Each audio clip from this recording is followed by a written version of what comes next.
All right, let's talk now about Cathie Wood. She just launched a new thematic ETF around space innovation. That's ARKX.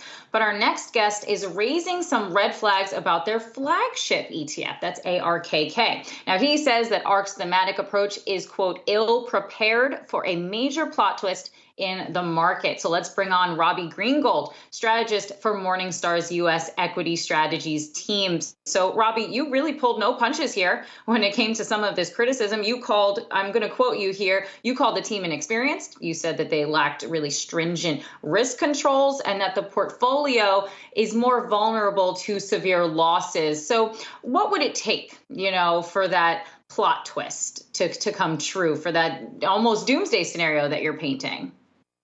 It could be any number of things. I think that Cathie Wood herself, let's say right away, she's very experienced. I think that her supporting analyst team that has seen a lot of churn, and the analysts in place now have only been there for a couple of years, or maybe they joined more recently than that.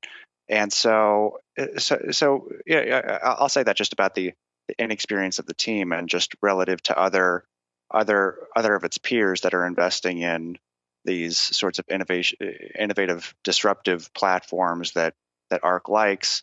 The other firms out there have teams that have not only been at their firms for an extended period of time, but they also bring technical expertise that is pretty obvious. You have people in the healthcare space, for example, that have medical doctors on staff. They have advanced degrees in neuroscience or biology, and so these skills are important for the same kinds of names that ARK is investing in. They invest in genomics and immunotherapy companies, for examples.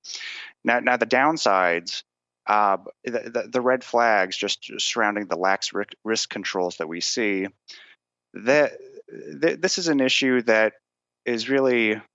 This is both a day-to-day issue and also just a question of how ARK is going to handle a market crisis unlike any it has seen before. They were able to navigate the coronavirus sell-off and come out fairly well. I mean, 2020 was an incredible year from a performance standpoint, but things are different now. The heft of the flagship strategy is new. They have not had to run the amount of assets that they have now. I think that the strategy is about 22 or 23 billion now, and so it's grown tenfold over the past year, and so that brings new risks, and the firm doesn't have it doesn't have a robust risk management infrastructure.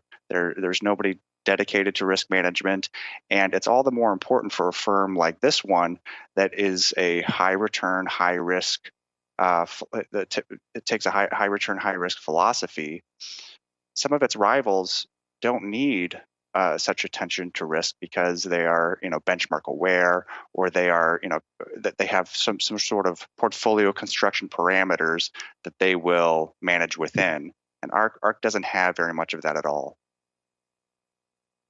What about, you bring up the point that you think that perhaps there's ultra specialization here, that perhaps the team at ARK is a little too, narrowly focused on some of their stock choices.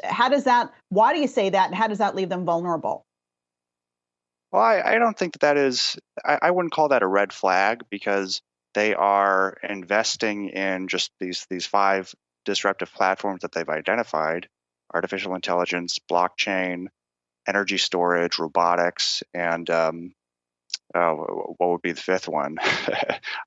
So I don't think that this being a thematic-oriented strategy is by itself a flaw, and I think that they've gone about product development in a thoughtful way.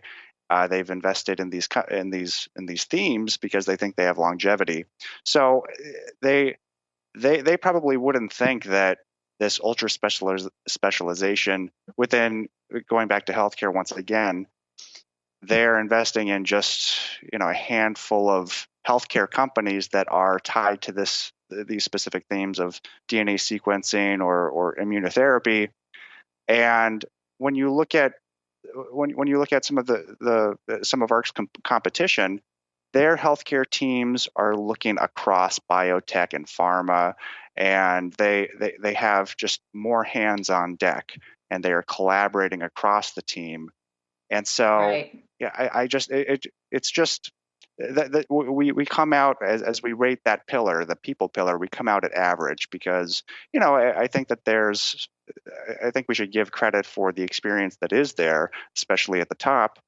But it doesn't very true. stand out. Cathie Wood her performance has been absolutely incredible, and she's been very lauded because of it. Robby Greengold, strategist for Morningstar's U.S. Equity Strategies team, thanks so much for joining us.